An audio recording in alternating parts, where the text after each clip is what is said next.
आप Ralph Waldo द्वारा self reliance सुन रहे हैं। एक ऐसी कृति जो मनुष्य को बाहरी सहारों से हटाकर उसके अपने अंतःकरण की शक्ति से परिचित कराती है। ये ग्रंथ आत्मविश्वास, आत्मनिर्भरता और व्यक्तिगत सत्य के साहसिक आग्रह का उद्घोष है, जो हमें सिखाता है कि वास्तविक शक्ति परंपराओं, भीड़ या संस्थाओं में नहीं, बल्कि हमारे अपने विचार, विवेक और कर्म में निहित है। यह श्रवण यात्रा आपको अपने भीतर झांकने, अपने स्वभाव का सम्मान करने और अपने ही सत्य पर दृढ़ रहने के लिए आमंत्रित करती है। Self reliance. अपने बाहर वस्तुओं की खोज मत करो। मनुष्य स्वयं अपना नक्षत्र है और वह आत्मा जो एक ईमानदार और पूर्ण मनुष्य को रूप दे सके, सभी प्रकाश, सभी प्रभाव, सभी भाग्य को आदेश देती है। उसके लिए न कुछ शीघ्र घटता है, न विलंब से। हमारे कर्म ही हमारे देवदूत हैं, शुभ या अशुभ। हमारी वही घातक छायाएं हैं जो सदा हमारे साथ चलती हैं।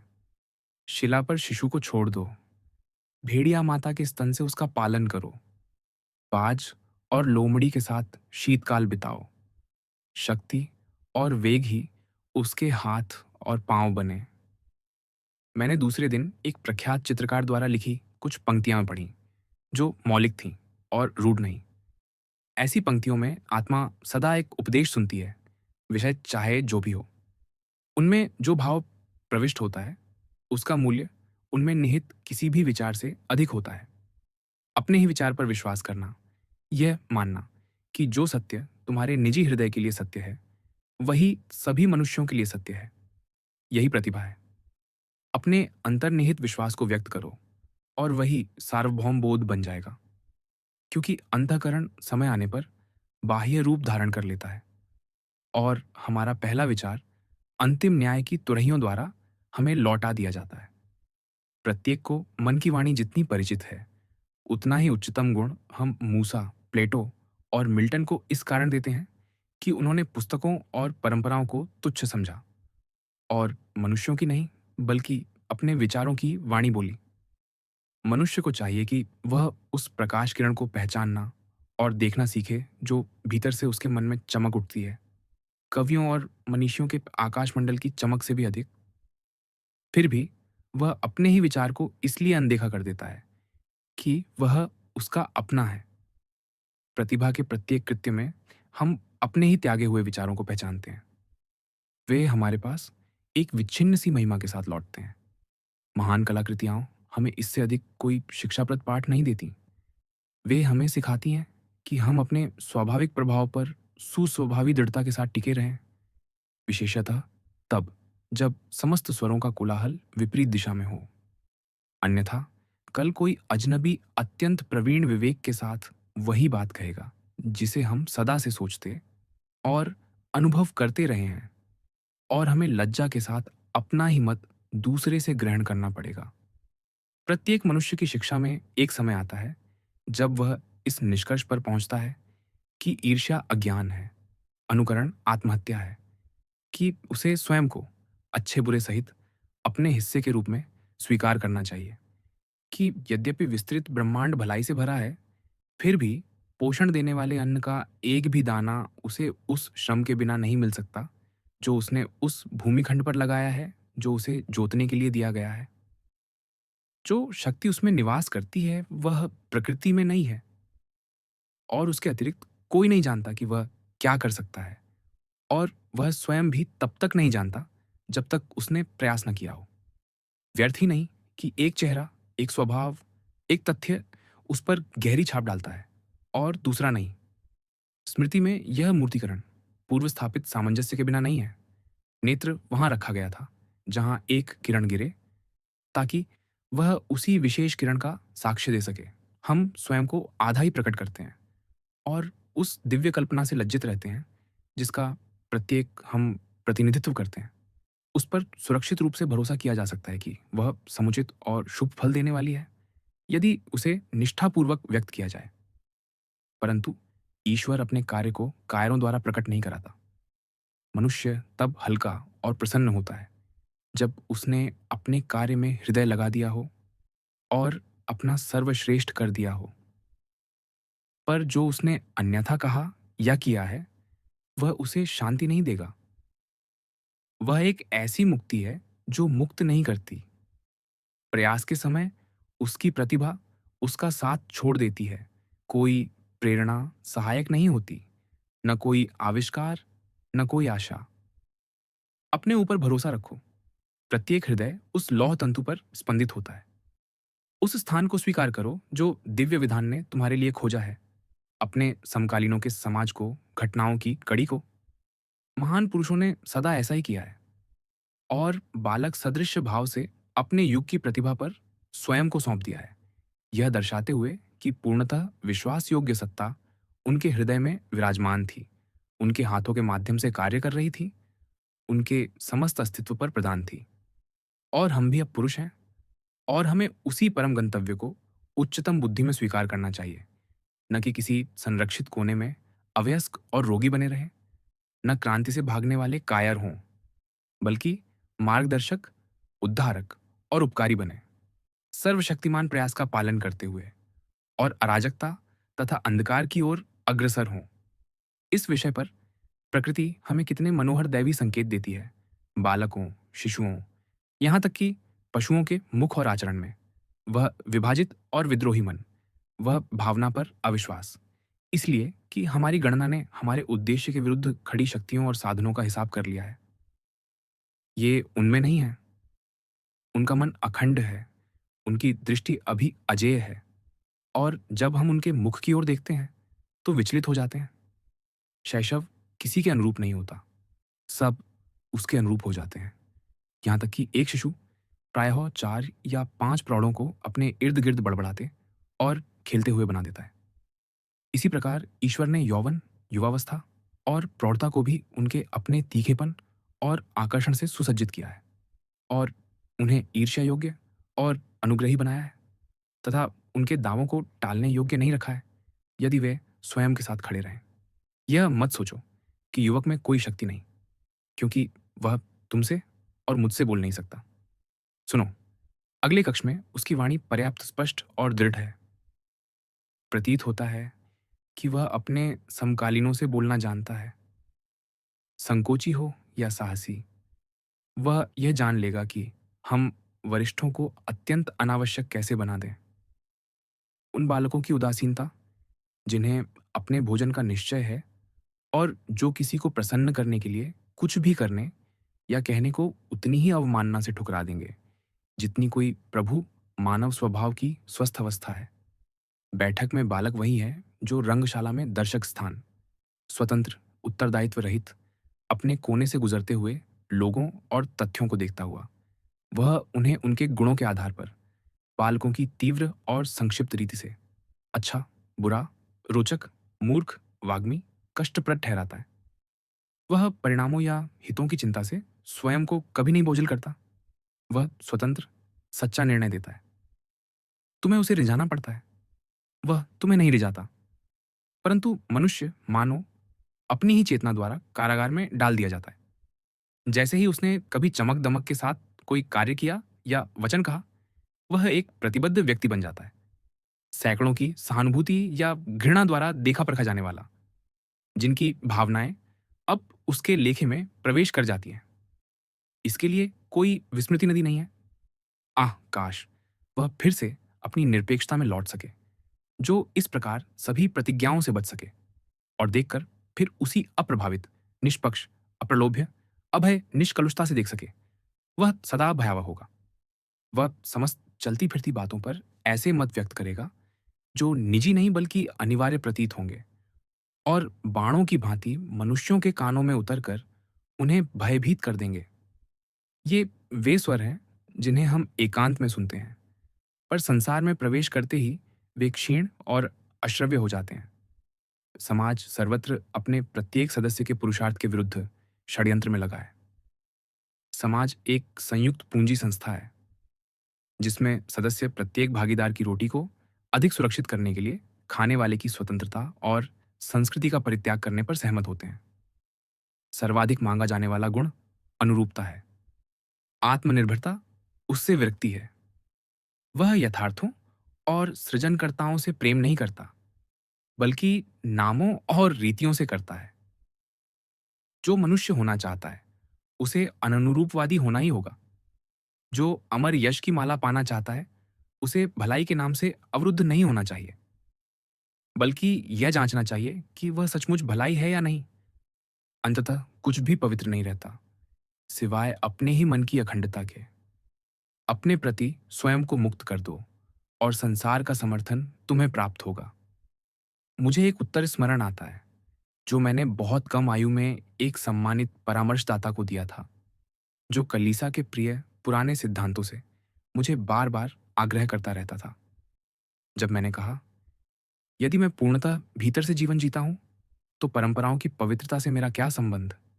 तो मेरे मित्र ने सुझाया, परंतु ये आवेग नीचे से भी हो सकते हैं, ऊपर से नहीं। मैंने उत्तर दिया, वे मुझे वैसे प्रतीत नहीं होते, पर यदि मैं शैतान की संतान हूं, तो भी मैं शैतान से ही जीवन जीऊंगा। मेरे लिए कोई भी विधि पवित्र नहीं हो सकती, सिवाय मेरी प्रकृति की विधि के। अच्छा और बुरा केवल नाम है, जो सरलता से इधर-उधर लगाए जा सकते हैं। एकमात्र सही वही है, जो मेरे स्वभाव के अनुरूप है, और एकमात्र गलत वही, जो उसके विरुद्ध है। मनुष्य को सभी विरोधों के सामने इस प्रकार स्वयं को धारण करना चाहिए, मानो सब कुछ केवल नाम मात्र और क्षणभंगुर हो, और केवल वही स्थायी हो। यह सोचकर मुझे लज्जा आती है कि हम कितनी सहजता से चिन्हों और नामों के आगे, विशाल समाजों और मृत संस्थाओं के आगे आत्मसमर्पण कर देते हैं। प्रत्येक शालीन और स्वक्ता व्यक्ति मुझे जितना प्रभावित और प्रभावित करता है, उतना उचित नहीं। मुझे सीधा और सजीव चलना चाहिए, और प्रत्येक रूप में कठोर सत्य बोलना चाहिए। यदि दुराशय और अहंकार परोपकार का आवरण ओढ़ लें, तो क्या वह स्वीकार्य हो जाए? यदि कोई क्रुद्ध कट्टरपंथी उन्मूलन के इस उदार कार्य को अपना ले और बारबाडोस से आई अपनी नवीनतम सूचनाओं के साथ मेरे पास आए, तो मैं उससे क्यों न कहूं, अपने शिशु से प्रेम करो, अपने लकड़ी काटने वाले से प्रेम करो, सौम्य और विनम्र बनो, वह अनुग्रह धारण करो, और इस अविश्वसनीय कोमलता से, जो हजार मील दूर काले लोगों के लिए दिखाते हो। अपनी कठोर और निर्दय महत्वाकांक्षा को कभी मत चमकाओ। दूर का तुम्हारा प्रेम घर में द्वेष है। ऐसा अभिवादन रूक्ष और अनुग्रहित होगा, परंतु सत्य प्रेम के अभिनय से अधिक सुंदर है। तुम्हारी भलाई में कुछ धार होनी चाहिए, अन्यथा वह भलाई नहीं। जब प्रेम का सिद्धांत रोता और कराहता है, तब घृणा के सिद्धांत को प्रतिकार के रूप में प्रचारित किया जाना चाहिए। जब मेरी प्रतिभा मुझे बुलाती है, तब मैं पिता और माता और पत्नी और भाई से भी बचता हूँ। मैं द्वार स्तंभों पर लिख दूंगा, सनक। मुझे आशा है कि अंततः वह सनक से कुछ बेहतर ही होगी, पर हम दिन भर स्पष्टीकरण में नहीं बिता सकते। मुझसे यह अपेक्षा मत करो कि मैं कारण बताऊं कि मैं संगति क्यों खोजता हूं या क्यों त्यागता हूं। फिर आज एक भले व्यक्ति ने जैसा मुझसे कहा, वैसा मुझे यह मत बताओ कि सभी निर्धन लोगों को अच्छे स्थानों पर बैठाने का मुझ पर दायित्व है। क्या वे मेरे निर्धन हैं?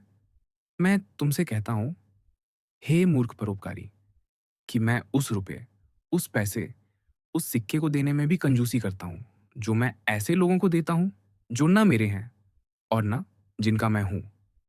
कुछ व्यक्तियों का ऐसा वर्ग है, जिनके प्रति समस्त आध्यात्मिक साम्य से मैं खरीदा बेचा गया हूं।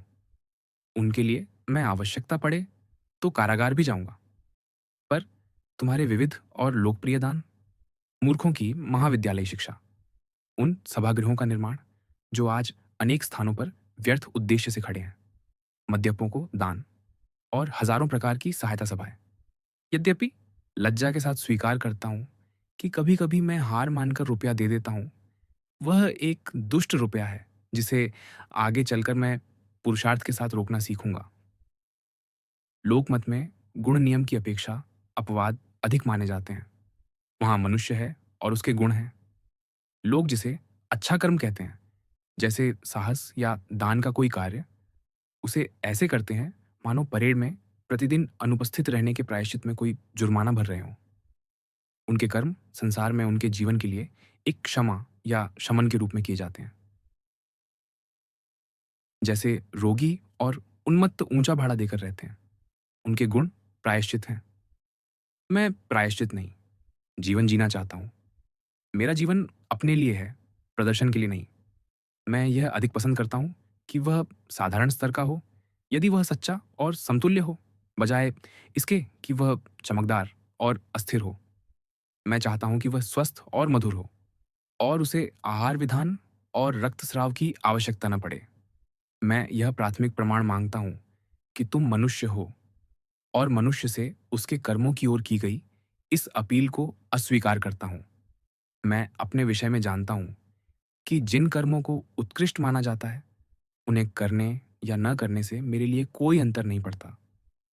जहाँ मेरा अंतर्निहित अधिकार है, वहाँ किसी विशेषाधिकार के लिए मूल्य चुकाने को मैं सहमत नहीं हो सकता। मेरे उपहार चाहे कितने ही अल्प और तुच्छ हों, मैं वास्तव में हूँ, और मुझे अपने आश्वासन के लिए या अपने सहचरों के आश्वासन के लिए किसी द्वितीयक साक्ष्य की आवश्यकता नहीं। मुझे जो करना है, वही मेरे लिए महत्व रखता है, न कि लोग क्या सोचते हैं। यह नियम, जो व्यवहारिक और बौद्धिक जीवन दोनों में समान रूप से कठिन है, महानता और तुच्छता के बीच के समस्त भेद के लिए पर्याप्त हो सकता है। ये इसलिए और कठिन है क्योंकि तुम सदैव ऐसे लोगों को पाओगे जो समझते हैं कि वे तुम्हारा कर्तव्य तुमसे बेहतर जानते हैं। संसार में संसार की राय के अनुसार जीना सरल है, एकांत में अपने अनुसार जीना भी सरल है। पर महान पुरुष वही है जो भीड़ के बीच रहते हुए भी पूर्ण मधुरता के साथ एकांत की स्वतंत्रता बनाए रखता है। उन प्रथाओं के अनुरूप चलने का विरोध, जो तुम्हारे लिए मृत हो चुकी हैं, इसलिए है कि वह तुम्हारी शक्ति को बिखेर देता है। वह तुम्हारा समय नष्ट करता है और तुम्हारे चरित्र की छाप को धुंधला करता है।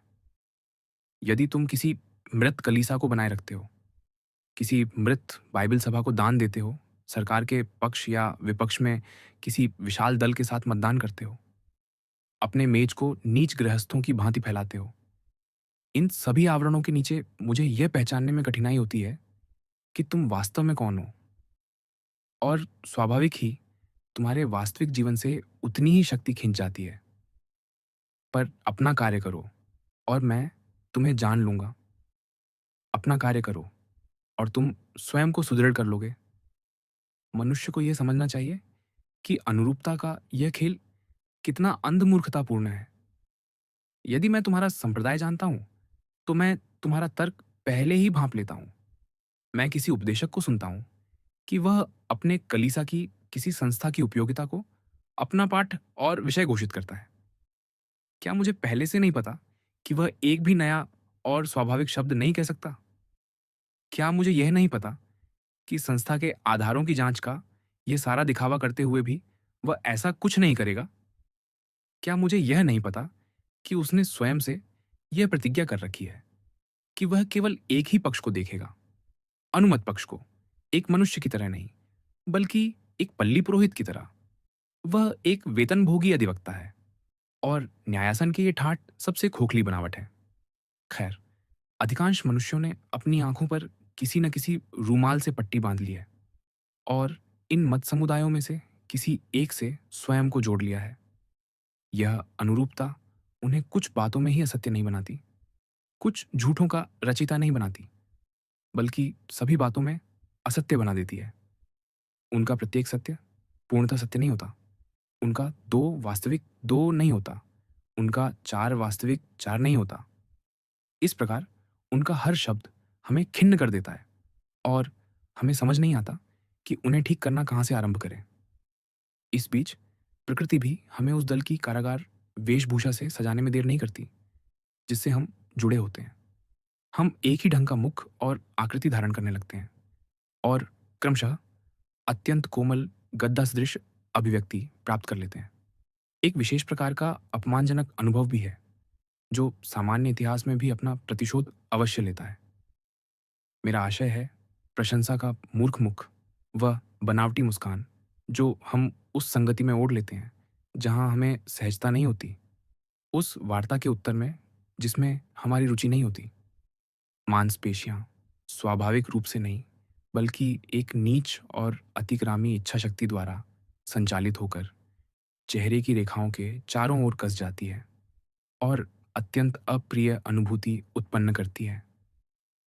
अननुरूपता के कारण संसार तुम्हें अपनी अप्रसन्नता से दंडित करता है। इसलिए मनुष्य को यह जानना चाहिए कि खट्टे मुख का मूल्यांकन कैसे किया जाए। दर्शक सार्वजनिक सड़क पर या मित्र के बैठक कक्ष में उस पर तिरछी दृष्टि डालते हैं। यदि यह विमुखता उसके अपने ही समान तिरस्कार और प्रतिरोध से उत्पन्न होती, तो वह उदास मुख लेकर घर लौट सकता था। परंतु भीड़ के खट्टे मुख उनके मीठे मुखों की भांति किसी गहरे कारण से नहीं होते, बल्कि जैसे हवा चलती है और जैसा समाचार पत्र निर्देश देता है, वैसे ही धारण किए जाते और उतारे जाते हैं। फिर भी भीड़ का असंतोष सभा और महाविद्यालय के असंतोष से अधिक भयानक होता है। संसार को जानने वाला दृढ़ मनुष्य सुसंस्कृत वर्गों के क्रोध को सहज ही सह लेता है। उनका क्रोध शिष्ट और सावधान होता है, क्योंकि वे स्वयं अत्यंत असुरक्षित होने के कारण भयभीत रहते हैं। पर जब उनके स्त्रैण क्रोध में जनता का रोष जुड़ जाता है, जब अज्ञानी और निर्धन जाग उठते हैं, जब समाज की तह में पड़ी अनबुद्ध पशुबल को गुर्राने और दांत दिखाने के लिए उकसाया जाता है, तब उसे ईश्वरीय भाव से एक तुच्छ निरर्थक वस्तु की भांति बरतने के लिए उदारता और धर्म की आदत आवश्यक होती है। स्वयं पर विश्वास से हमें डराने वाला दूसरा आतंक हमारी संगति है, अपने अतीत के कर्म या वचन के प्रति श्रद्धा। क्योंकि दूसरों की आंखों के पास हमारी कक्षा का अनुमान लगाने के लिए हमारे अतीत के कर्मों के अतिरिक्त कोई सामग्री नहीं होती और हम उन्हें निराश करना नहीं चाहते। पर तुम अपना सिर कंधे के ऊपर क्यों रखे रहते हो? इस स्मृति की लाश को क्यों ढोते फिरते हो? इस भय से कि कहीं तुमने इस या उस सार्वजनिक स्थान पर जो कहा है, उसका खंडन ना हो जाए। मान लो तुमने स्वयं का खंडन कर दिया, तब क्या? बुद्धिमत्ता का यह नियम प्रतीत होता है कि केवल स्मृति पर कभी भरोसा ना किया जाए, यहां तक कि शुद्ध स्मृति के कर्मों में भी नहीं, बल्कि अतीत को सहस्र नेत्रों वाले वर्तमान के सामने न्याय के लिए लाया जाए और सदा नए दिन में जिया जाए। अपनी तत्वमीमांसा में तुमने देवत्व को व्यक्तित्व से वंचित किया है। फिर भी जब आत्मा की भक्तिमय गतियां आती हैं, तो हृदय और जीवन से उनके आगे समर्पण कर दो, चाहे वे ईश्वर को रूप और रंग से आवृत ही क्यों न कर दें। अपने सिद्धांत को वैसे ही छोड़ दो, जैसे यूसुफ ने अपना वस्त्र उस स्त्री के हाथ में छोड़ दिया और भाग निकलो। मूर्ख संगति क्षुद्र मनों का भूत है, जिसे छोटे राजनेता और दार्शनिक और धर्माचार्य पूछते हैं। संगति से महान आत्मा का कोई सरोकार नहीं। वह उतनी ही भांति अपनी दीवार पर पड़ने वाली छाया की चिंता कर सकता है।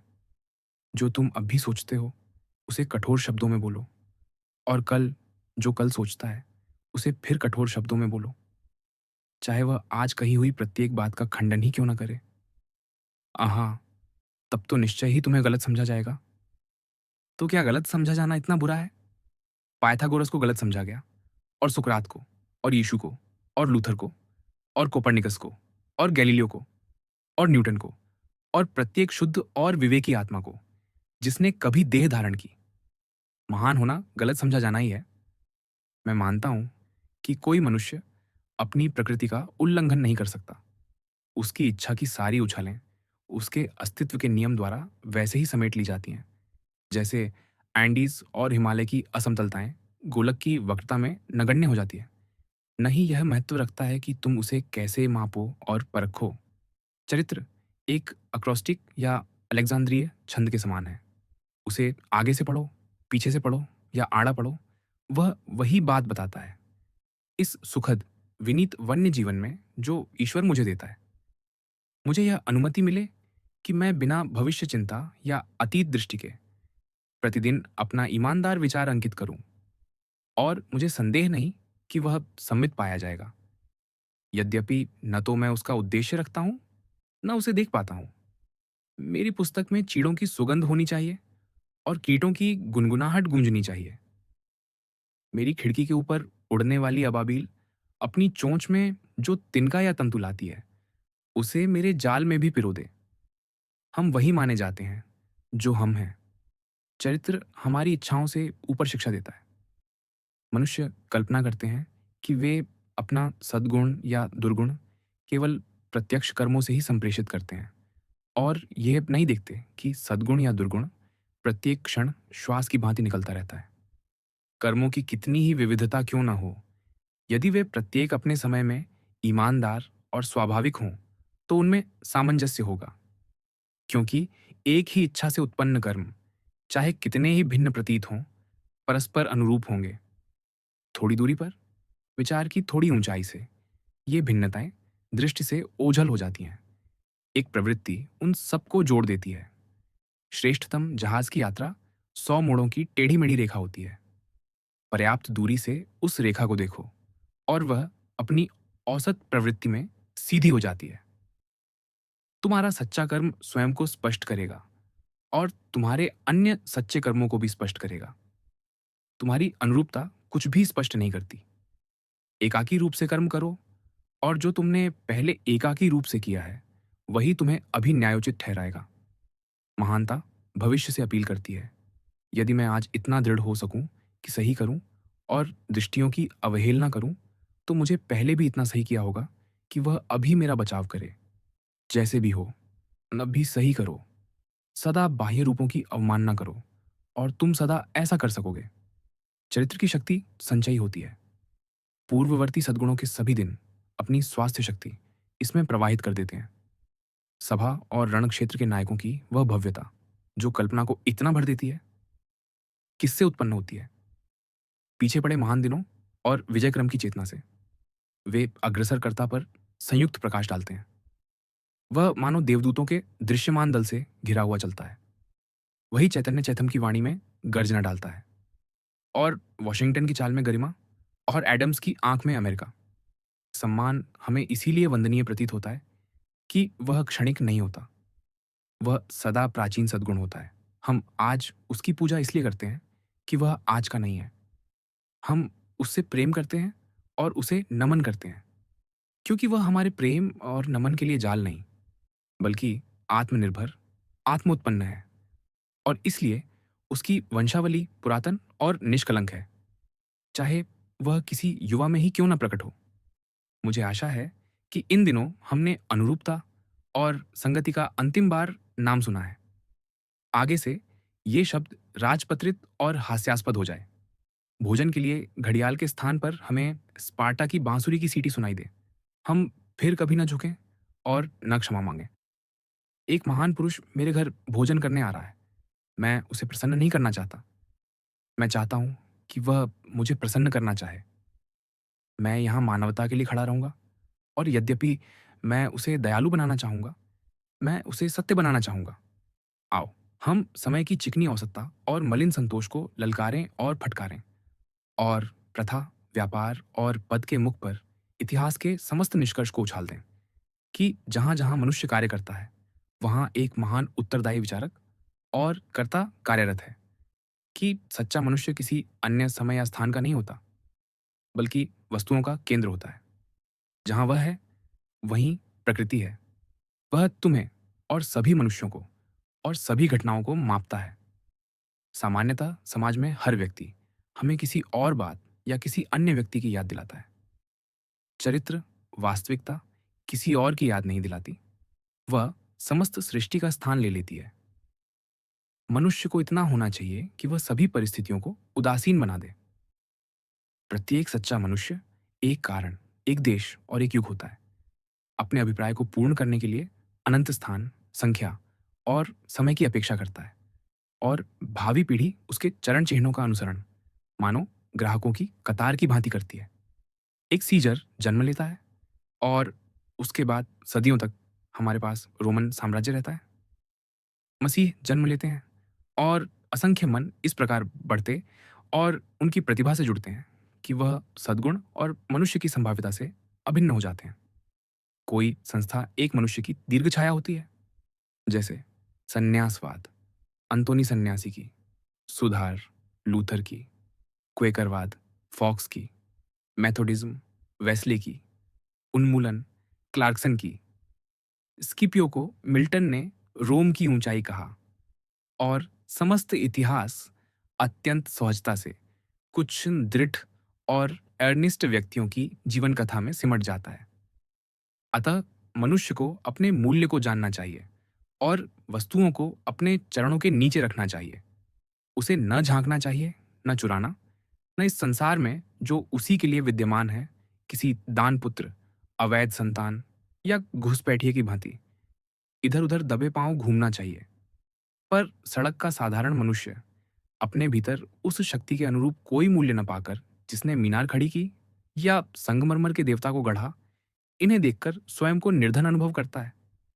उसके लिए महल, प्रतिमा या मूल्यवान ग्रंथ का स्वरूप पराया और भयकारी होता है। ठीक वैसे ही जैसे कोई सुसज्जित रथ, और वे मानो उससे कहते हैं, आप कौन हैं महोदय? फिर भी वे सभी उसी के हैं, उसके ध्यान के याचक, उसकी क्षमताओं से प्रार्थना करने वाले कि वे प्रकट हों और अधिकार ग्रहण करें। चित्र मेरे निर्णय की प्रतीक्षा करता है। वह मुझे आदेश देने के लिए नहीं है, बल्कि मुझे उसके प्रशंसा योग्य होने के दावे को निर्धारित करना है। उस लोकप्रिय कथा की जिसमें एक मद्यप को सड़क पर मृतवत नशे में पड़ा उठाया गया, ड्यूक के भवन में ले जाया गया, स्नान कराकर वस्त्र पहनाए गए और ड्यूक के शैया पर सुलाया गया, और जागने पर उसे समस्त आदरपूर्ण विधि से ड्यूक की भांति व्यवहार किया गया तथा यह आश्वासन दिया गया कि वह पागल था। उसकी लोकप्रियता का कारण यह है कि वह मनुष्य की स्थिति का इतना अच्छा प्रतीक है, जो संसार में एक प्रकार का मद्यप होता है, पर कभी-कभी जाग उठता है, अपनी बुद्धि का प्रयोग करता है और स्वयं को एक सच्चा राजकुमार पाता है। हमारा पठन भिक्षुकतापूर्ण और चाटुकार है। इतिहास में हमारी कल्पना हमें धोखा देती है। राज्य और प्रभुत्व, शक्ति और संपत्ति, छोटे घर में रहने वाले साधारण जॉन और एडवर्ड के सामान्य दिन के कार्य की अपेक्षा अधिक चकाचौंध भरी शब्दावली है। पर जीवन की वस्तुएं दोनों के लिए समान है, दोनों का कुल योग समान है। फिर अल्फ्रेड और स्कंदरबेग और गुस्तावुस के प्रति ये सारा आदर क्यों? मान लो वे सद्गुणी थे, क्या उन्होंने सद्गुण को चुकता कर दिया? आज तुम्हारे निजी कर्म पर उतना ही बड़ा दाम निर्भर है जितना उनके सार्वजनिक और प्रसिद्ध चरणों के साथ जुड़ा था। जब निजी मनुष्य मौलिक दृष्टियों के साथ कर्म करेंगे, तब तेज राजाओं के कर्मों से हटकर सज्जनों के कर्मों पर स्थानांतरित हो जाएगा। संसार को उसके राजाओं ने शिक्षा दी है, जिन्होंने राष्ट्रों की आंखों को इस प्रकार चुंबकित किया है। इस विशाल प्रतीक द्वारा उसे मनुष्य से मनुष्य के प्रति देह पारस्परिक सम्मान का पाठ पढ़ाया गया है। वह आनंदपूर्ण निष्ठा जिसके साथ मनुष्यों ने सर्वत्र राजा, कुलीन या महान भूमिपति को अपने बीच उसके अपने विधान से चलने दिया, मनुष्यों और वस्तुओं की अपनी ही माप प्रणाली बनाने दी, उनकी प्रणालियों को उलट देने दिया, धन से नहीं बल्कि सम्मान से लाभ का मूल्य चुकाने दिया और अपने व्यक्तित्व में विधि का प्रतिनिधित्व करने दिया। वह चित्रलिपि थी जिसके द्वारा उन्होंने धुंधले रूप में अपने ही अधिकार और सौंदर्य, प्रत्येक मनुष्य के अधिकार की चेतना को प्रकट किया। समस्त मौलिक कर्म जिस आकर्षण का प्रभाव उत्पन्न करते हैं, वह तब समझ में आता है जब हम आत्मविश्वास का कारण खोजते हैं। वह न्यासी कौन है? वह आदिम आत्म कौन सी है जिस पर सार्वभौम भरोसा स्थापित किया जा सके? उस विज्ञान को भ्रमित करने वाले नक्षत्र का स्वरूप और शक्ति क्या है, जिसमें न लंबन है न गणनीय तत्व, जो तुच्छ और अपवित्र कर्मों में भी सौंदर्य की किरण प्रक्षेपित कर देता है? यदि स्वतंत्रता का अल्पतम चिन्ह भी प्रकट हो जाए, यह खोज हमें उस स्रोत तक ले जाती है जो एक साथ प्रतिभा, सद्गुण और जीवन का सार है, जिसे हम स्वस्फूर्तता या सहज वृत्ति कहते हैं। इस प्राथमिक बुद्धि को हम अंतःप्रज्ञा कहते हैं, जबकि बाद की सभी शिक्षाएं प्रशिक्षण मात्र हैं। उसी गहन शक्ति में, उस अंतिम तथ्य में जिसके पीछे विश्लेषण नहीं जा सकता, सभी वस्तुएं अपना सामान्य उद्गम पाती हैं। क्योंकि अस्तित्व की वह अनुभूति जो शांत क्षणों में आत्मा में न जाने कैसे उठती है, वस्तुओं से, आकाश से, प्रकाश से, समय से, मनुष्य से भिन्न नहीं, बल्कि उनके साथ एक ही है और स्पष्टतः उसी स्रोत से प्रवाहित होती है जहां से उनके जीवन और अस्तित्व भी प्रवाहित होते हैं। पहले हम उस जीवन को साझा करते हैं जिससे वस्तुएं विद्यमान हैं और बाद में उन्हें प्रकृति में प्रकट रूपों के रूप में देखते हैं और यह भूल जाते हैं कि हमने उनके कारण को साझा किया है। यही कर्म और विचार का स्रोत है। यही उस प्रेरणा के फेफड़े हैं जो मनुष्य को बुद्धि देती है और जिसे अस्वीकार करना अधर्म और नास्तिकता के समान है। हम विशाल बुद्धि की गोद में पड़े हैं जो हमें अपने सत्य के ग्राह्य और अपनी क्रिया के अंग बनाती है। जब हम न्याय को पहचानते हैं, जब हम सत्य को पहचानते हैं, तब हम स्वयं से कुछ नहीं करते, बल्कि उसकी किरणों को मार्ग देते हैं। यदि हम पूछें कि यह कहाँ से आता है, यदि हम उस आत्मा में झांकने का प्रयास करें जो कारण है, तो समस्त दर्शन असमर्थ हो जाता है। उसकी उपस्थिति या उसकी अनुपस्थिति, यही सब है जिसे हम स्वीकार कर सकते हैं। प्रत्येक मनुष्य अपने मन के स्वैच्छिक कर्मों और उसकी अस्वैच्छिक अनुभूतियों में भेद करता है और जानता है कि उसकी अस्वैच्छिक अनुभूतियों के प्रति पूर्ण श्रद्धादेह है।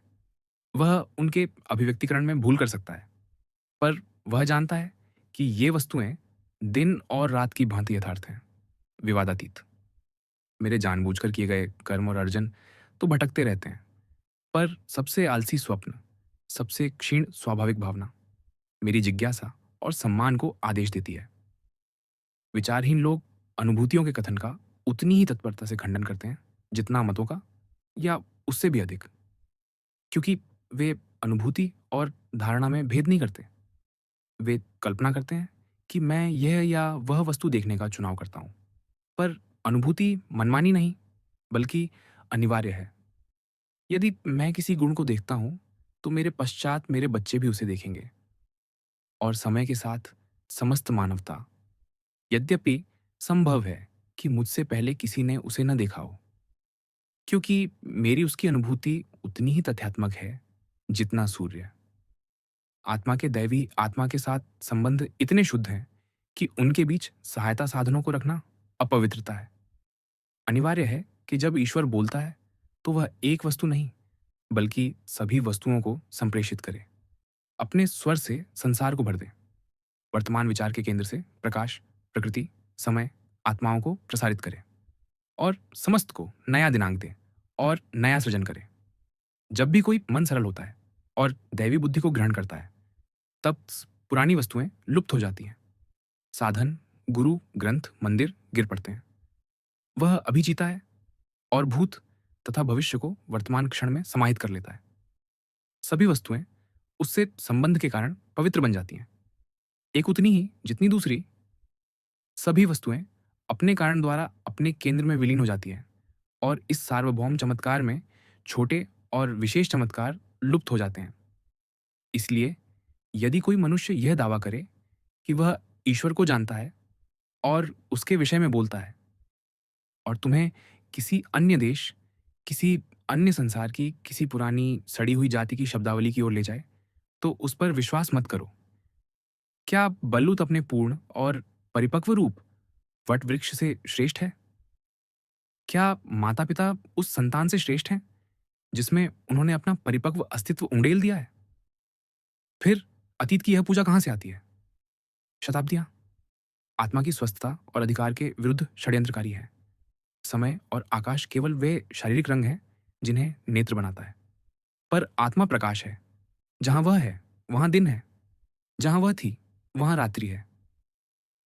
और इतिहास, यदि वह मेरे अस्तित्व और बनने की एक प्रसन्न दृष्टांत या रूपक से अधिक कुछ भी हो, तो वह एक अनुचित हस्तक्षेप और क्षति है। मनुष्य भयभीत और क्षमायाचक हो गया है। वह अब सीधा खड़ा नहीं रहता।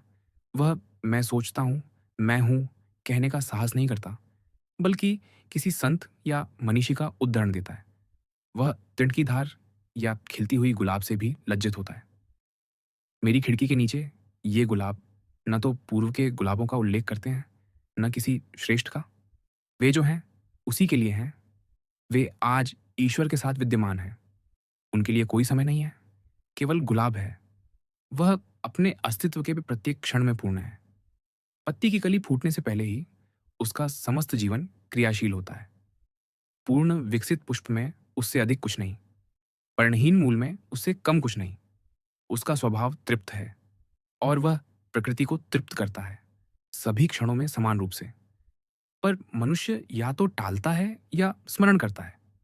वह वर्तमान में नहीं जीता, बल्कि पीछे मुड़ी दृष्टि से अतीत का विलाप करता है, या अपने चारों ओर विद्यमान समृद्धियों की उपेक्षा कर भविष्य को देखने के लिए पंजों पर खड़ा हो जाता है। वह तब तक सुखी और शक्तिशाली नहीं हो सकता जब तक वह भी समय से ऊपर उठकर वर्तमान में प्रकृति के साथ न जिए। यह पर्याप्त स्पष्ट होना चाहिए। फिर भी देखो, कितनी प्रबल बुद्धियां अभी तक स्वयं ईश्वर की वाणी सुनने का साहस नहीं करती। यदि वह न जाने किस दाऊद या यिर्मयाह या पौलुस की शब्दावली में न बोले, हम सदा कुछ ग्रंथों, कुछ जीवनों को इतना मूल्य नहीं देंगे। हम उन बच्चों के समान हैं जो दादियों और शिक्षकों के वाक्यों को रटकर दोहराते हैं, और बड़े होने पर उन प्रतिभाशाली और चरित्रवान पुरुषों के वाक्यों को, जिन्हें वे संयोग से देखते हैं, उनके बोले हुए शब्दों को पीड़ापूर्वक ठीक ठीक स्मरण रखते हुए बाद में जब वे उसी दृष्टिकोण पर आ पहुंचते हैं जहां वे वक्ता थे, तो वे उन्हें समझ लेते हैं और शब्दों को जाने देने को तत्पर हो जाते हैं, क्योंकि अवसर आने पर वे उतने ही अच्छे शब्द स्वयं प्रयोग कर सकते हैं। यदि हम सत्य रूप से जिएंगे तो सत्य रूप से देखेंगे। सशक्त मनुष्य के लिए सशक्त होना उतना ही सहज है जितना दुर्बल के लिए दुर्बल होना। जब हमें नई अनुभूति प्राप्त होगी, तब हम स्मृति में संचित उसके भंडार को पुराने कचरे की भांति प्रसन्नता से उतार फेंकेंगे। जब मनुष्य ईश्वर के साथ जीता है, तब उसकी वाणी सरिता के मरमर और अन्न की सरसराहट के समान मधुर होगी। और अब अंततः इस विषय का सर्वोच्च सत्य अनकहा रह जाता है, और संभवतः कहा भी नहीं जा सकता, क्योंकि जो कुछ हम कहते हैं वह अंतः प्रज्ञा का दूरस्थ स्मरण मात्र है। वह विचार जिसे मैं अभी जितना निकट कह सकता हूँ, ये है, जब भलाई तुम्हारे समीप होती है, जब तुम्हारे भीतर जीवन होता है, तो वह किसी जात या प्रचलित मार्ग से नहीं होता। तुम किसी अन्य के पद चिन्ह नहीं देखोगे, तुम मनुष्य का मुख नहीं देखोगे, तुम कोई नाम नहीं सुनोगे। मार्ग, विचार, भलाई सर्वथा अपरिचित और नवीन होंगे। वह उदाहरण और अनुभव को बहिष्कृत करेगा। तुम मनुष्य से मार्ग लेते हो, मनुष्य की ओर नहीं। जो भी व्यक्ति कभी अस्तित्व में रहे हैं, वे उसके भूले बिसरे सेवक हैं। भय और आशा दोनों उसके नीचे हैं।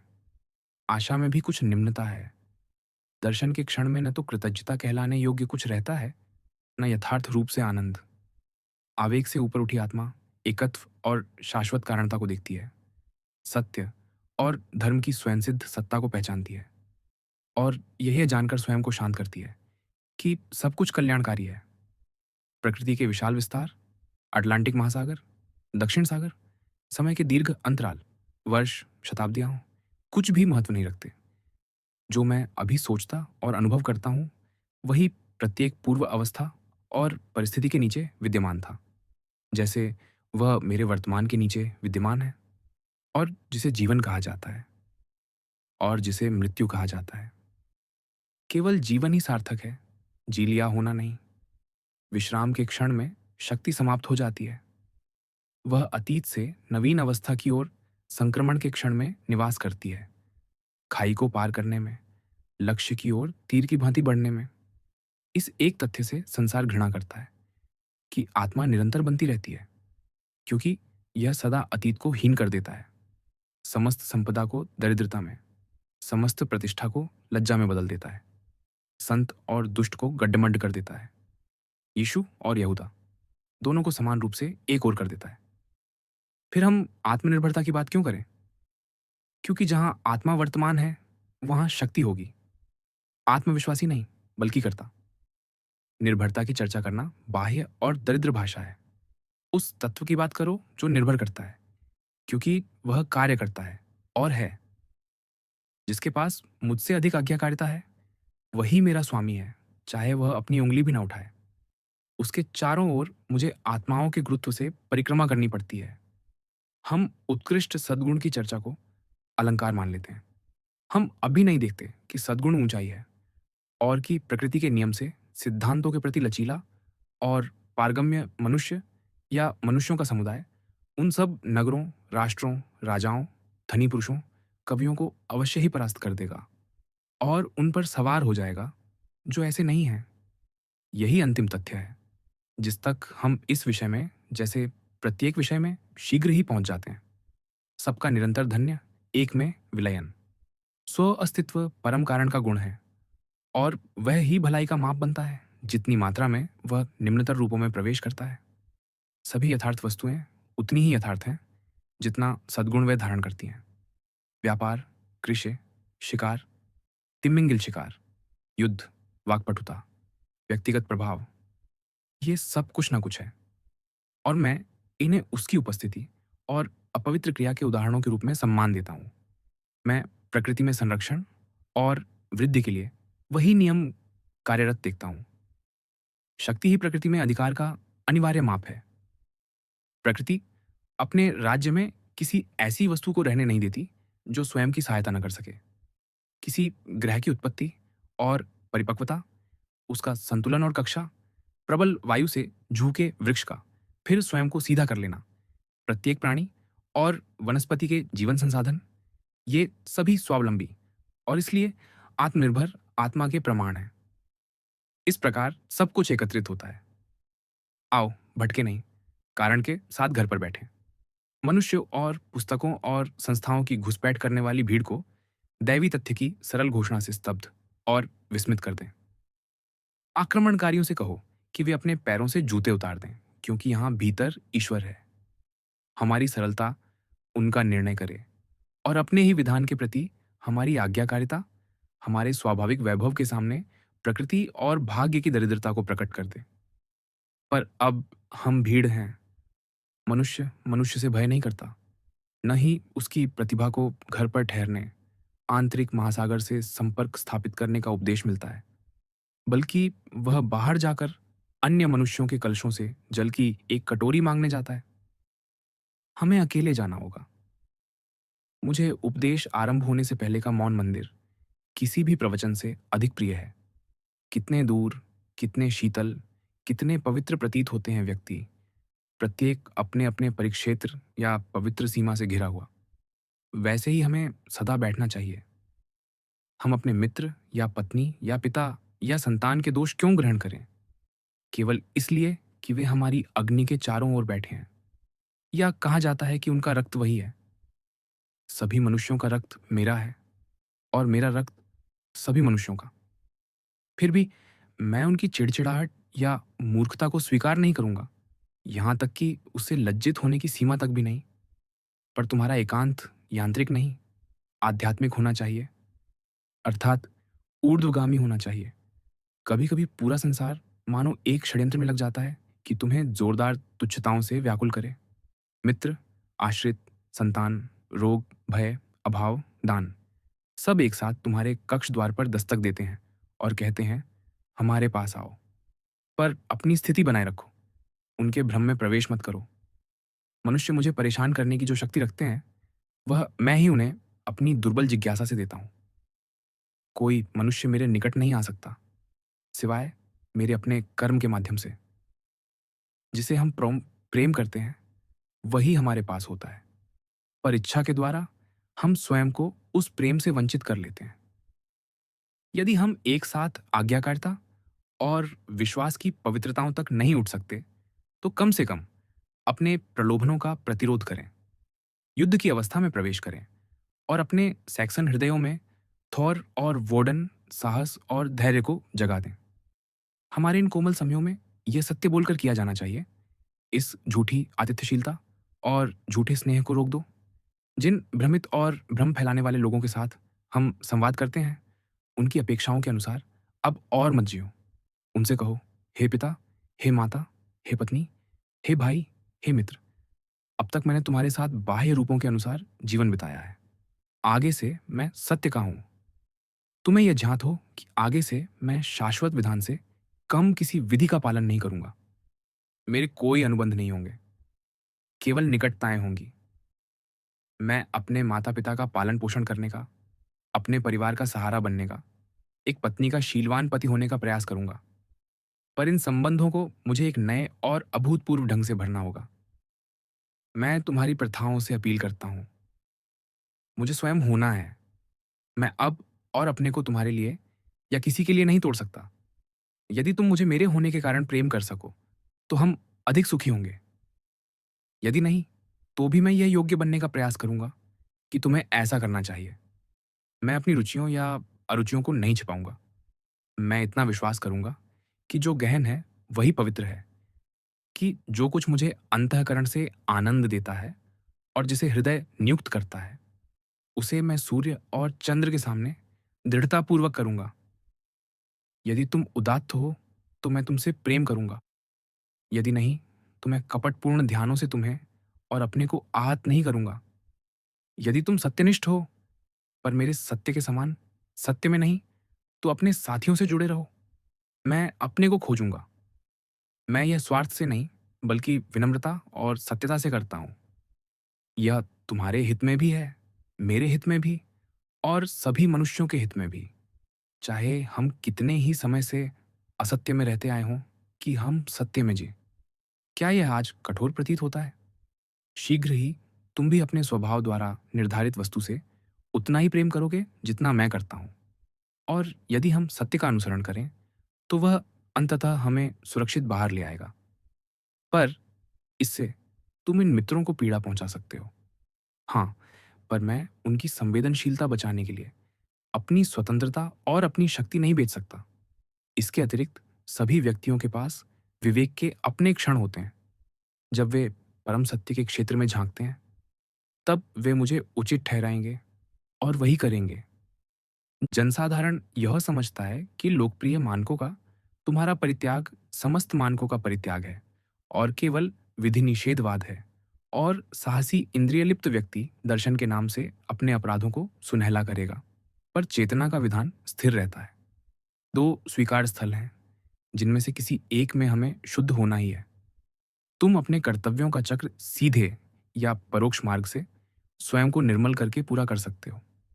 विचार करो कि क्या तुमने पिता, माता, चचेरे, पड़ोसी, नगर, बिल्ली और कुत्ते के प्रति अपने संबंधों को संतुष्ट किया है? क्या इनमें से कोई तुम्हें उलाहना दे सकता है? पर मैं इस परोक्ष मानक की उपेक्षा भी कर सकता हूँ और स्वयं के प्रति स्वयं को मुक्त कर सकता हूँ। मेरे अपने कठोर दावे और पूर्ण परिधि हैं। वह उन अनेक कार्यों को कर्तव्य का नाम देने से इनकार करता है, जिन्हें कर्तव्य कहा जाता है। पर यदि मैं उसके ऋण चुका सकता हूँ, तो वह मुझे लोकप्रिय संहिता से मुक्त कर देता है। यदि कोई यह कल्पना करता है कि यह विधान ढीला है, तो वह एक दिन इसके आदेश का पालन करके देखे। और सचमुच उस व्यक्ति में कुछ ईश्वरीय होना चाहिए, जिसने मानवता के सामान्य उद्देश्यों को त्याग दिया है और स्वयं पर विश्वास करके स्वयं को कार्यपालक बनाने का साहस किया है। उसका हृदय ऊंचा हो, उसकी इच्छा निष्ठावान हो, उसकी दृष्टि निर्मल हो, कि वह पूरे मन से स्वयं के लिए सिद्धांत, समाज और विधि बन सके, और एक सरल उद्देश्य उसके लिए उतना ही प्रबल हो जाए जितना दूसरों के लिए लोहे की अनिवार्यता। यदि कोई मनुष्य आज जिसे विशेष रूप से समाज कहा जाता है, उसके वर्तमान रूपों पर विचार करे, तो वह इन नैतिकताओं की आवश्यकता देखेगा। मनुष्य की नसें और हृदय मानो खिंच गए हैं, और हम डरपोक, निराश, करुण रुदन करने वाले बन गए हैं।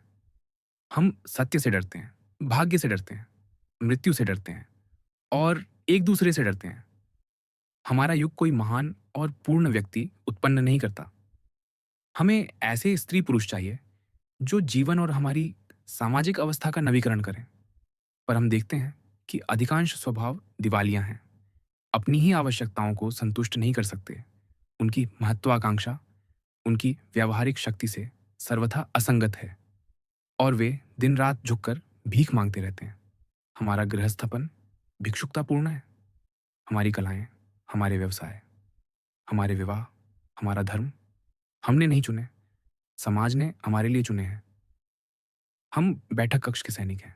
हम भाग्य के कठोर संग्राम से बचते हैं, जहां शक्ति जन्म लेती है। यदि हमारे युवा पुरुष अपने प्रथम उपक्रमों में असफल होते हैं, तो उनका सारा साहस टूट जाता है। यदि युवा व्यापारी विफल हो जाता है, तो लोग कहते हैं कि वह नष्ट हो गया। यदि कोई उत्कृष्ट प्रतिभा हमारे किसी महाविद्यालय में अध्ययन करती है और उसके बाद 1 वर्ष के भीतर बोस्टन या न्यूयॉर्क के नगरों या उपनगरों में किसी पद पर स्थापित नहीं होती, तो उसके मित्रों और स्वयं उसे यह उचित प्रतीत होता है कि वह निरुत्साहित हो और जीवन भर शिकायत करता रहे। न्यू हैम्पशायर या वर्मोंट का कोई सुदृढ़ युवक जो क्रमशः सभी व्यवसायों को आजमाता है, जो गाड़ी हाँकता है, खेती करता है, फेरी लगाता है, विद्यालय चलाता है, उपदेश देता है, समाचार पत्र संपादित करता है, कांग्रेस जाता है, कोई क्षेत्र खरीदता है, इत्यादि, और सदा बिल्ली की भांति अपने पैरों पर ही गिरता है, इन नगर की गुड़ियों के 100 के बराबर है।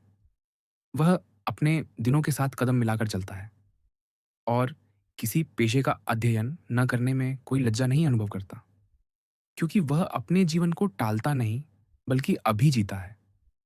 उसके पास एक अवसर नहीं, 100 अवसर हैं। कोई स्टोइक मनुष्य के संसाधनों को खोल दे और मनुष्यों से कहे कि वे झुकी हुई बैंत नहीं है, बल्कि अलग हो सकते हैं और होना चाहिए, कि आत्मविश्वास के अभ्यास से नई शक्तियां प्रकट होंगी, कि मनुष्य वचन का देह धारण है, राष्ट्रों को उपचार प्रदान करने के लिए जन्मा है, कि उसे हमारी करुणा से लज्जित होना चाहिए, और कि जिस क्षण वह स्वयं से कर्म करता है, विधियों, पुस्तकों, मूर्ति पूजाओं और प्रथाओं को खिड़की से बाहर फेंक देता है, हम उसे और दया नहीं करते, बल्कि धन्यवाद देते और आदर करते हैं। और वही शिक्षक मनुष्य के जीवन को फिर से वैभव में स्थापित करेगा और उसका नाम समस्त इतिहास के लिए प्रिय बना देगा।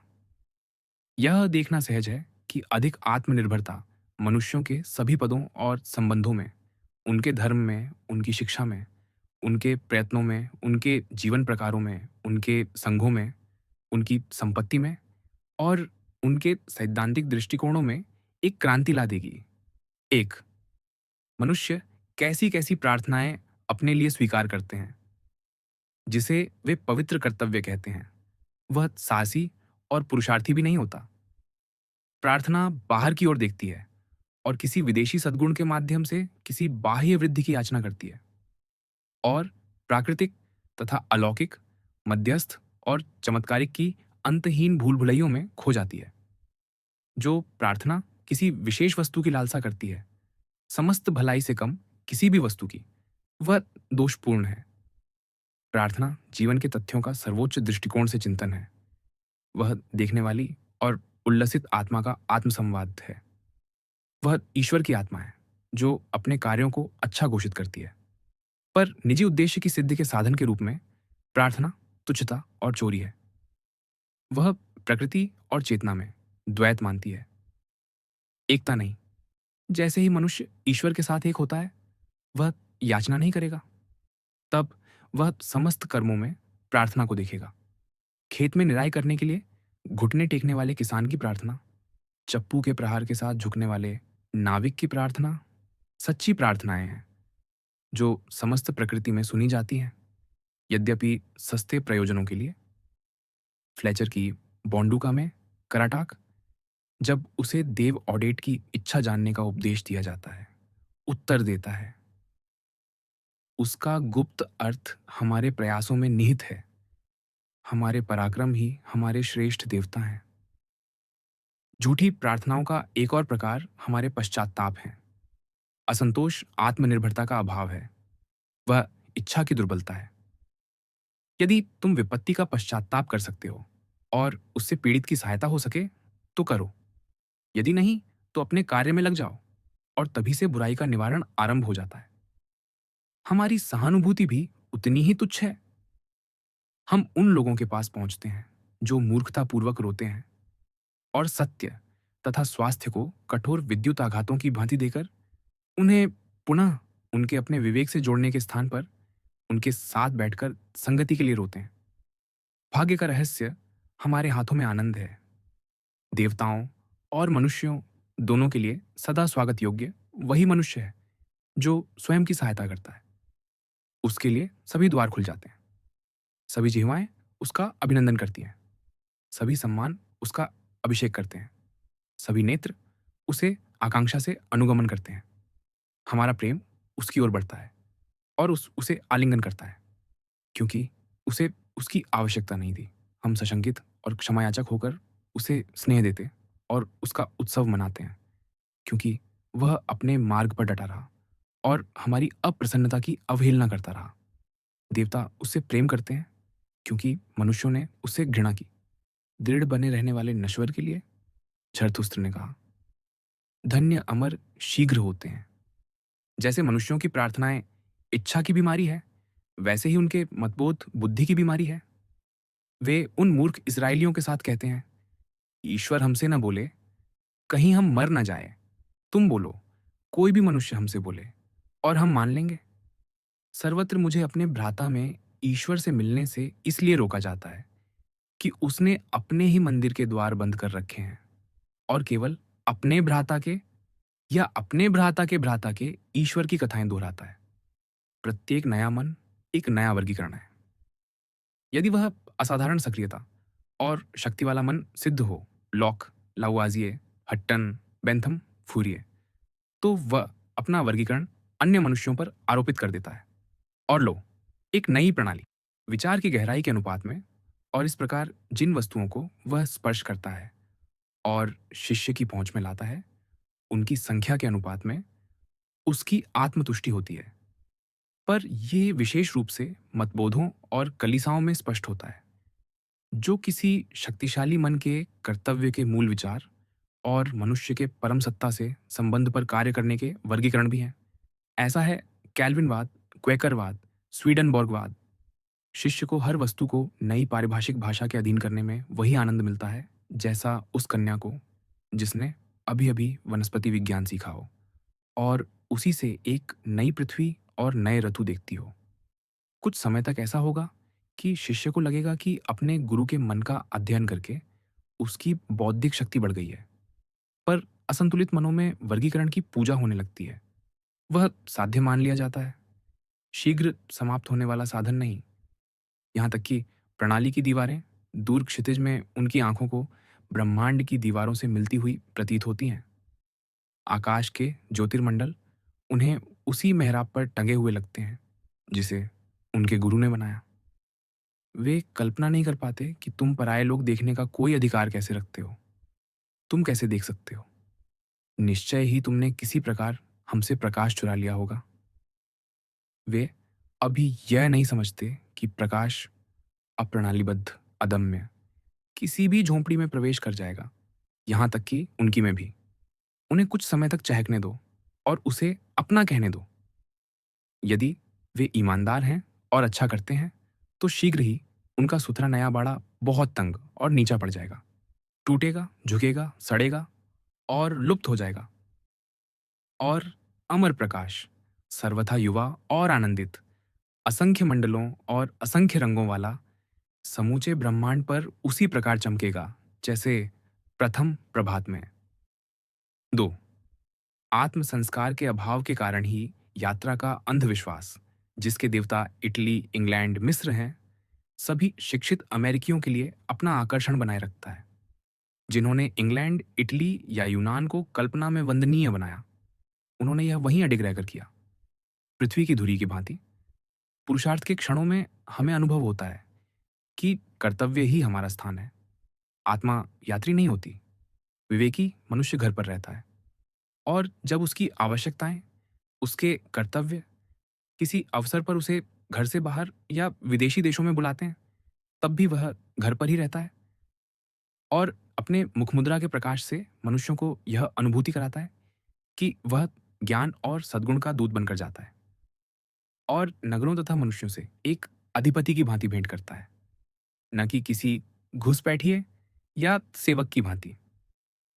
कला, अध्ययन और परोपकार के प्रयोजनों से पृथ्वी परिक्रमण पर मुझे कोई रूकुश आपत्ति नहीं है, यदि मनुष्य पहले घरेलू रूप से स्थिर हो या इस आशा से बाहर न जाए कि वह अपने झांत से कुछ महान पाएगा। जो मनुष्य मनोरंजन के लिए यात्रा करता है या वह पाने के लिए जो वह अपने साथ नहीं लिए चलता, वह स्वयं से दूर यात्रा करता है और युवावस्था में ही पुरानी वस्तुओं के बीच वृद्ध हो जाता है। थीब्स में, पालमीरा में उसकी इच्छा और बुद्धि भी उन्हीं की भांति जीर्ण और खंडित हो जाती है।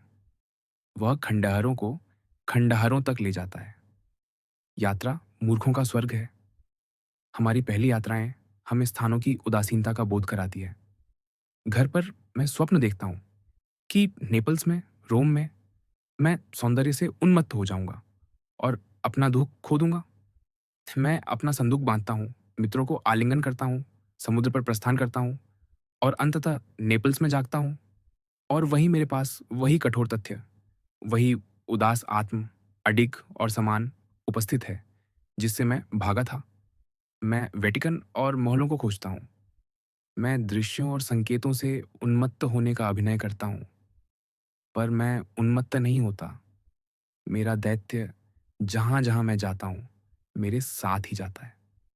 3 पर यात्रा का उन्माद समस्त बौद्धिक क्रिया को प्रभावित करने वाली एक गहरी अस्वस्थता का लक्षण है।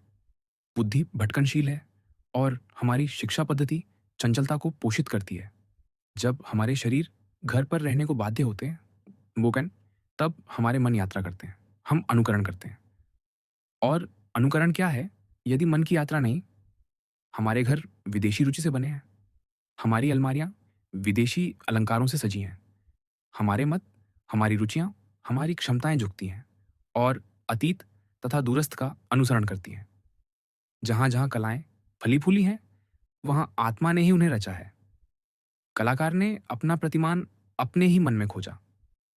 वह अपने ही विचार को किए जाने वाले कार्य और निरीक्षण की जाने वाली स्थितियों पर लागू करना था। और हमें डोरिक या गॉथिक प्रतिमान की नकल क्यों करनी चाहिए? सौंदर्य, सुविधा, विचार की भव्यता और विचित्र अभिव्यक्ति हमसे उतनी ही निकट है जितनी किसी से। और यदि अमेरिकी कलाकार आशा और प्रेम के साथ अपने द्वारा किए जाने वाले ठीक-ठीक कार्य का अध्ययन करें, जलवायु, भूमि, दिन की अवधि, लोगों की आवश्यकताओं, शासन की आदत और रूप पर विचार करें, तो वह ऐसा घर रचेगा जिसमें ये सब अपने-अपने स्थान पर उपयुक्त पाए जाएंगे और रुचि तथा भाव दोनों संतुष्ट होंगे। अपने ऊपर आग्रह रखो, कभी अनुकरण मत करो। अपना स्वत्वदान तुम प्रत्येक क्षण पूरे जीवन की साधना की संचयी शक्ति के साथ प्रस्तुत कर सकते हो। पर किसी अन्य की ग्रहण की हुई प्रतिभा में तुम्हारे पास केवल तात्कालिक आधा सा अधिकार होता है, जो प्रत्येक व्यक्ति सबसे अच्छा कर सकता है। उसे उसके सृष्टा के अतिरिक्त कोई नहीं सिखा सकता। अभी तक कोई नहीं जानता कि वह क्या है, न जान सकता है, जब तक वह व्यक्ति उसे प्रकट न कर दे। वह आचार्य कहाँ है जो शेक्सपियर को सिखा सकता था?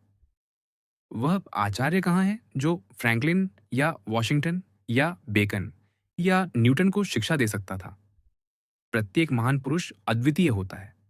स्किपियो का स्किपियोपन वही अंश है जिसे वह उधार नहीं ले सकता था। शेक्सपियर का निर्माण शेक्सपियर के अध्ययन से कभी नहीं होगा। जो तुम्हें सौंपा गया है वही करो, और तुम न तो अत्यधिक आशा करोगे, न अत्यधिक साहस करोगे। इस क्षण तुम्हारे लिए एक ऐसा उच्चारण विद्यमान है जो फैदियास की विशाल छेनी या मिस्रवासियों की करनी या मूसा या दांते की लेखनी जितना ही साहसी और भव्य है, पर उनसे सर्वथा भिन्न। आत्मा संपूर्णतः समृद्ध, संपूर्णतः वाग्मिता से युक्त, सहस्र विभक्त जिह्वा वाली, स्वयं को दोहराने का कदापि तिरस्कार नहीं करेगी। पर यदि तुम उन पितृपुरुषों की वाणी सुन सकते हो, तो निश्चय ही उसी स्वर स्तर में उन्हें प्रत्युत्तर भी दे सकते हो, क्योंकि कान और जिह्वा एक ही स्वभाव के दो अंग हैं। अपने जीवन के सरल और उदात्त प्रदेशों में ठहरे रहो, अपने हृदय का पालन करो, और तुम आद्य संसार को फिर से उत्पन्न कर दोगे। 4 जैसे हमारा धर्म, हमारी शिक्षा, हमारी कला बाहर की ओर देखती है, वैसे ही हमारा सामाजिक भाव भी। सभी लोग समाज के सुधार पर इतराते हैं और कोई भी सुधार नहीं करता। समाज कभी आगे नहीं बढ़ता।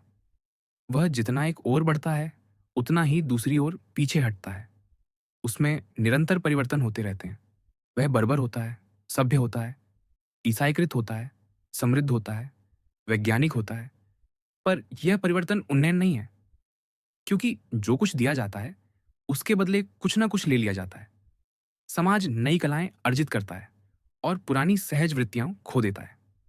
उस सुसज्जित, पढ़ने लिखने चिंतन करने वाले अमेरिकी जिसकी जेब में घड़ी, पेंसिल और विनिमय पत्र है, और उस नग्न न्यूजीलैंड वासी जिसकी संपत्ति एक गधा, एक भाला, एक चटाई और सोने के लिए एक झोंपड़ी का अविभाजित 20वां अंश है, के बीच कितना विरोध। पर दोनों मनुष्यों के स्वास्थ्य की तुलना करो और तुम देखोगे कि श्वेत मनुष्य ने अपनी आद्य शक्ति खो दी है। यदि यात्री हमें सत्य बताता है तो जंगली पर चौड़े कुल्हाड़े से प्रहार करो, और 1-2 दिन में मांस ऐसे जुड़कर भर जाएगा मानो आघात नरम डामर में किया गया हो, और वही आघात श्वेत को उसकी कब्र तक पहुंचा देगा। सभ्य मनुष्य ने एक रथ बनाया है, पर अपने पैरों का उपयोग खो दिया है। वह बैसाखियों पर टिका है, पर उसकी मांसपेशियों का सहारा उतना नहीं रहा। उसके पास एक उत्कृष्ट जिनेवा घड़ी है, पर सूर्य से घड़ी बताने का कौशल उसमें नहीं है। उसके पास ग्रीनविच का नौवहन पंचांग है, और इस प्रकार सूचना उपलब्ध होने का निश्चय रहते हुए भी सड़क का मनुष्य आकाश में एक तारा नहीं पहचानता। वह अयनांत का निरीक्षण नहीं करता। विषुव के विषय में भी वह उतना ही अनभिज्ञ है, और वर्ष का समस्त उज्ज्वल पंचांग उसके मन में बिना किसी डायल के है। उसकी टिप्पणियां उसकी स्मृति को क्षीण करती हैं। उसके पुस्तकालय उसकी बुद्धि पर बोझ डालते हैं। बीमा कार्यालय दुर्घटनाओं की संख्या बढ़ाता है। और यह प्रश्न हो सकता है कि क्या यंत्रणा बोझ नहीं बन जाती? क्या परिष्कार के कारण हमने कुछ ऊर्जा नहीं खोदी? क्या संस्थानों और रूपों में जमी ईसाइयत के कारण हमने जंगली सद्गुण की कुछ प्रखरता नहीं खोदी? क्योंकि प्रत्येक स्टोइक सचमुच स्टोइक था, पर ईसाई जगत में ईसाई कहाँ है? नैतिक मानक में उतना ही विचलन है जितना ऊंचाई या स्थूलता के मानक में। आज कोई मनुष्य पहले से अधिक महान नहीं है। प्रथम और अंतिम युगों के महान पुरुषों के बीच एक विलक्षण समानता देखी जा सकती है, और 19वीं शताब्दी का समस्त विज्ञान, कला, धर्म और दर्शन भी 3 या 4 और 20 शताब्दियां पहले के प्लूटार्क के नायकों से अधिक महान मनुष्यों को शिक्षित करने में समर्थ नहीं।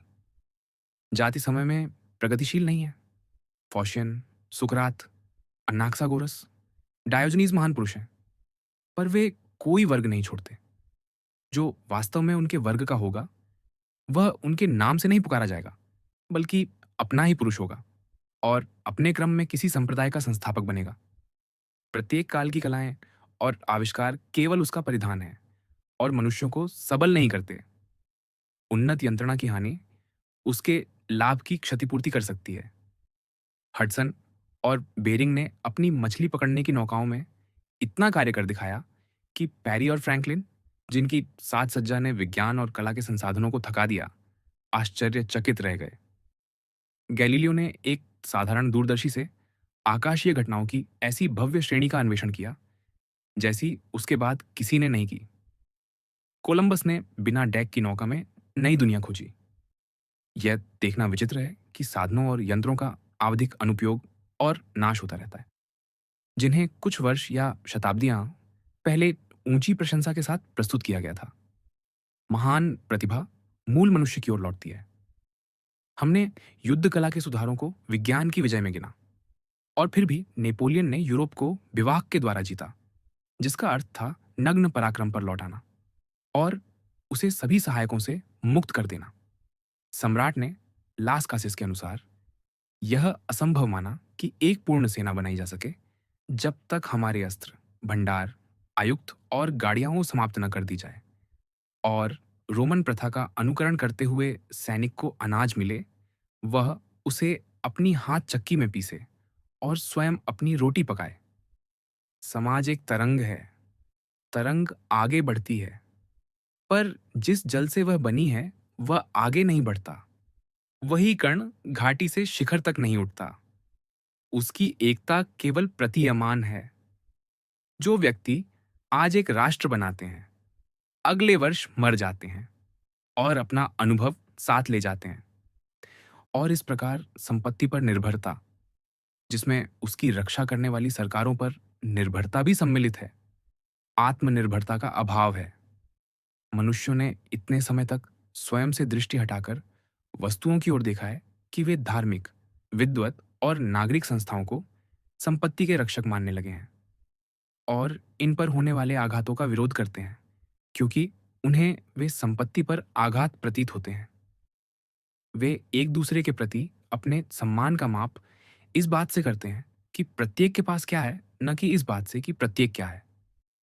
परंतु एक संस्कारित मनुष्य अपने स्वभाव के प्रति नए सम्मान से अपनी संपत्ति पर लज्जित होने लगता है।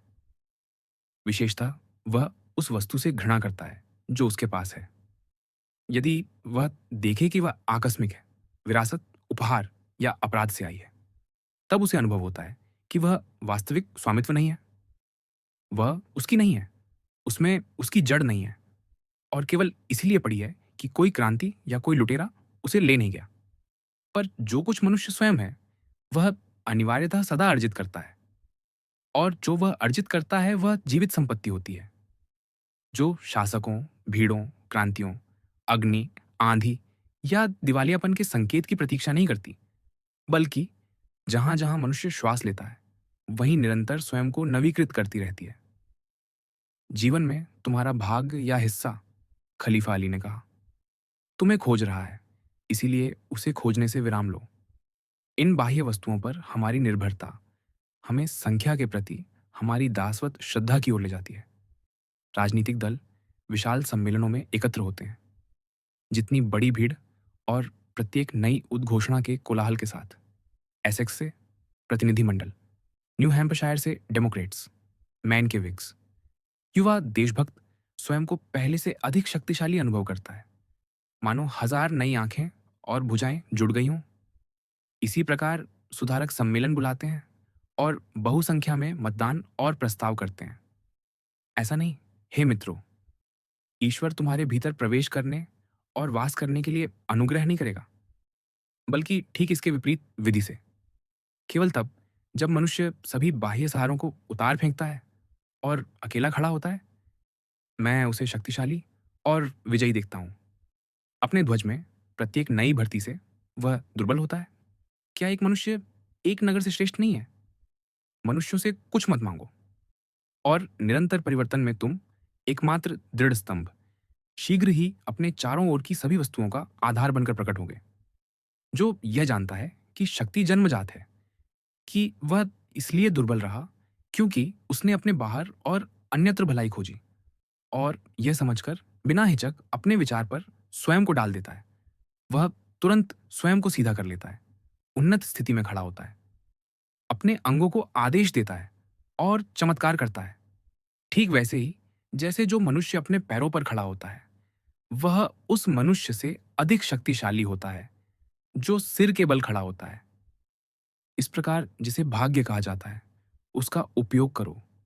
अधिकांश मनुष्य उसके साथ जुआ खेलते हैं, और जैसे उसका चक्र घूमता है, वैसे ही सब कुछ जीतते और सब कुछ हारते हैं।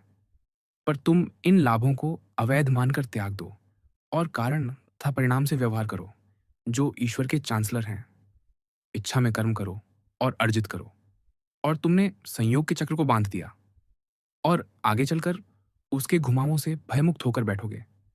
कोई राजनीतिक विजय, किरायों में वृद्धि, तुम्हारे रोगी का स्वस्थ होना, या तुम्हारे अनुपस्थित मित्र का लौट आना, या कोई अन्य अनुकूल घटना तुम्हारा उत्साह बढ़ा देती है, और तुम सोचते हो कि तुम्हारे लिए अच्छे दिन तैयार हो रहे हैं। इस पर विश्वास मत करो। तुम्हें शांति देने वाली कोई वस्तु नहीं, सिवाय तुम्हारे स्वयं के। तुम्हें शांति देने वाली कोई वस्तु नहीं, सिवाय सिद्धांतों की विजय के।